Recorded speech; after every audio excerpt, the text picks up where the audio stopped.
வணக்கம் நண்பர்களே. ஆனா இந்த யூடியூபர்ஸ்க்கு நான் ஒரு தாழ்மையான வேண்டுகோள் வைக்கிறேன். தக்லை படத்துல என்னங்க குறைச்சல்? படம் எவ்வளவு சூப்பரா இருக்குது, அதை போய் நீங்க நல்லா இல்லைன்ட்டு எல்லா ரிவ்யூவில் போட்டிருக்கீங்க. ஜூன் 5ஆம் தேதி ரிலீஸ் ஆச்சு. நான் நேற்று தான் எனக்கு டைம் கிடைச்சிது. அந்த டைம்ல போய் நான் பார்த்தேன். நேற்று 11 உள்ள அந்த ஷோவை போய் பார்த்தேன் ஐமேக்ஸில், பினிக்ஸில். ஸோ அந்த படத்துக்கு எந்த ஒரு நெகட்டிவ் ரிவ்யூ கொடுத்துருக்கீங்க? எந்த அளவுக்கு நீங்கள் கொடுத்துருக்கீங்க அந்த படத்தில்? ஆனால் படம் அவ்வளோ சூப்பராக இருக்குது. ஏஆர் ரஹ்மான் மியூசிக் எவ்வளோ சூப்பராக இருக்குது. கமலோட நடிப்பு எவ்வளோ அழகாக இருக்குது. எவ்வளோ சூப்பராக பண்ணியிருக்க கமல். சிம்புவும் கமலை வந்து நல்லா டிராவல் பண்ணியிருக்காங்க அந்த படத்தில். ஏஆர் ரஹ்மான் ஒவ்வொரு மியூசிக்கும் அவ்வளோ தரமாக கொடுத்துருக்காரு. மணிரத்னம் சொல்லவே வேணாம். அவர் படத்தில் ஒவ்வொன்றும் ஒரு பிரேமிங் எவ்வளோ அழகாக கொடுத்துருக்காரு அந்த படத்தில். எல்லாமே அந்த படத்தில் சூப்பராக இருக்குங்க. ஏன் நீங்கள் அது மாதிரி நெகட்டிவ் ரிவ்யூ கொடுத்தீங்கன்னு உங்களை நான் கேட்குறேன். அந்த படத்துக்கு என்ன குறைச்சல்? கதை இருந்து இல்லைன்னு சொல்றீங்க. கதை சூப்பராக இருக்குது.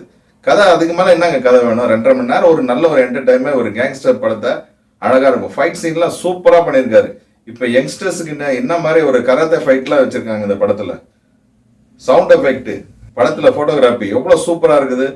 அந்த சில லொக்கேஷன்லாம் காட்டுவாங்க, அதெல்லாம் கண்ணு முன்னாடி அவ்வளோ அழகாக இருக்குது அந்த சீன்ஸ் எல்லாம் பார்த்து சொல்ல. ஸோ இந்த மாதிரி படத்தெல்லாம் நீங்கள் தேட்டரில் போய் பாருங்க. இது மாதிரி இந்த ரிவ்யூ பார்த்துட்டுல அந்த படத்தை போய் பார்க்காம விட்டுறாதீங்க. படம் சூப்பர் படம். இந்த நெகட்டிவ் ரிவ்யூலாம் கொடுக்குறாங்களா அவங்க கிட்ட நான் இந்த கேள்வி கேட்குறேன், என்ன குறைச்சல் இந்த படத்துக்கு? எல்லாமே சூப்பராக இருக்குது. இனிமேல்ட்டு இந்த வரும் காலங்களில் இது மாதிரி தரமான படம் வரணும்னா நீங்கள் அப்ரிஷியேட் பண்ணணும். இது மாதிரி நீங்கள் நெகட்டிவ் கொடுத்தீங்கன்னா இது மாதிரி ஒரு தரமான படம் வராது. குப்பை படம் தான் வரும்.